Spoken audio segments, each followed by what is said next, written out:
कौन कौन से बड़े नाम फंसे हुए थे। इस लिस्ट को जरा देखिए। अमेरिका के पूर्व राष्ट्रपति बिल क्लिंटन, जिन पर आरोप है कि उन्होंने एप्स्टीन के प्राइवेट जेट लोलिता एक्सप्रेस पर 26 बार सफर किया। ब्रिटेन के प्रिंस एंड्रयू, जिनके बारे में कहा जाता है कि वो एक स्पेशल गेस्ट थे जिन्हें लड़कियां तोहफे में मिलती थीं। टेक की दुनिया से एलन मस्क, जिन्होंने कथित तौर पर आइलैंड पर होने वाली वाइल्ड पार्टियों के बारे में ईमेल किया था।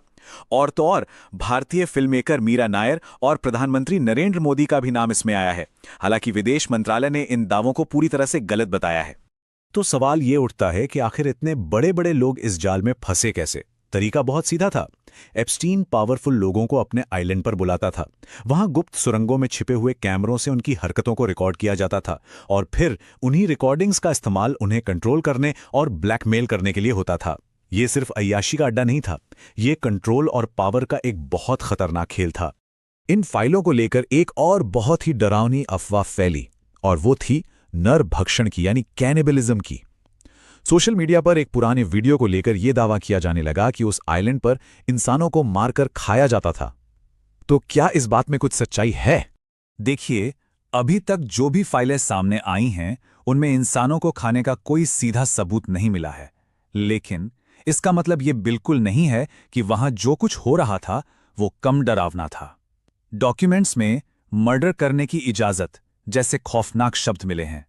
ये शब्द ही ये बताने के लिए काफी है कि उस आइलैंड पर हर रोज इंसानियत का कत्ल हो रहा था। तो अब हम आते हैं अपने सबसे आखिरी और सबसे जरूरी सवाल पर। सच तो बाहर आ रहा है, लेकिन क्या इंसाफ होगा? क्योंकि ये घोटाला सिर्फ कुछ बुरे लोगों का काम नहीं था, ये एक पूरे सिस्टम का फेलियर था।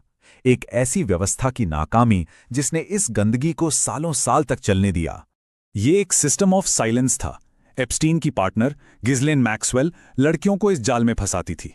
आरोप ये भी हैं कि पुलिस, जज और बड़े बड़े अखबारों को चुप रहने के लिए पैसे दिए जाते थे।